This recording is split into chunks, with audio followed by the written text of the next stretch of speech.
Okay, it's time for another one of my probably pretty boring to most of you videos, series of anecdotes that kind of roll through my mind every now and then that I want to put out there for posterity, even if no one cares.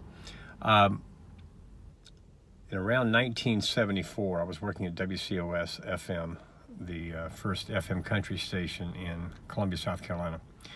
Um, some folks at RCA Records, and a woman I talked to every week, she was trying to get the information on the chart positions locally for all the RCA Records artists that we were playing.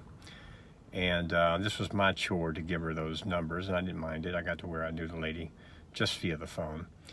And Waylon Jennings, one of my 3 or 4 favorite singers of all time, along with John Prine and Linda Ronstadt, and I don't know, somebody else. Anyway, Waylon Jennings was very hot at the time, and he had a new album called This Time.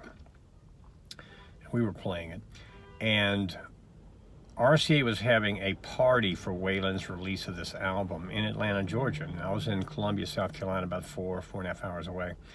And they sent me an invite to go to Waylon's listening party and to meet Waylon and some other RCA Records people. I was like, whoa, huge, huge. But I gave the invitation to my boss to make sure he didn't want to go, and that was Woody Wyndham. And Woody said, "No, I'm not going." It was like on a Tuesday or Wednesday night, and I could bring one person. I was like, man, that was great. So my friend Sue Henry, who listened to a little bit of country and was quite amused by all of it and liked some of it, I guess. Anyway, she liked Waylon, and so I invited Sue to go with me. So we drove to Atlanta. I was very excited. We went to this little small recording studio. Waylon and his band were set up there to play a couple songs from the album. It was like a cocktail party. I was very young, and I didn't know what in the hell I was doing. But Sue was great, and she knew some of his songs. So Waylon walked around and started talking to people. He was very, very gracious. He wasn't some moody, drug-addicted guy or anything like that we lately got rumors of. He was very, very gracious to us. And he came over, or maybe we said something to him. I don't know what happened. But Sue told me if we talked to Waylon, I have a question for him. I went, oh my God, what's your question? You got to run it past me, Sue. Come on. She said, no, I got a question for Waylon. I went, oh, brother. And so anyway, Waylon came over to us, or we came over to him, and we said something. I probably said something incredibly stupid.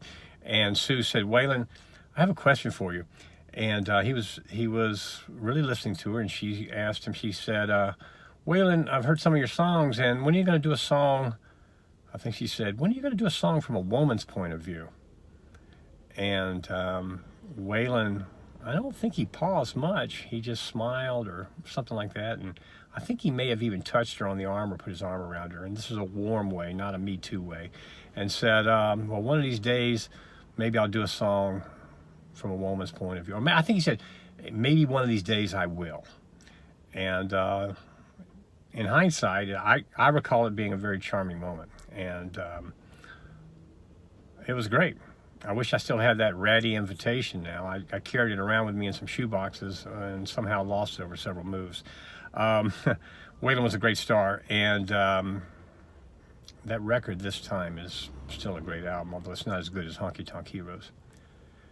We also met Mac Wiseman, the great bluegrass singer, and Dickie Lee, the great singer-songwriter. He did Patches from the 60s, if anybody ever remembers that. But he wrote a lot of great songs, like She Thinks I Still Care and some others.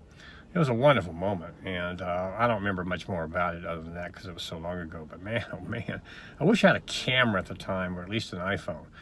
I would have loved to have had a picture with Waylon. I have another Waylon story called Waylon and His Barbecue Sauce.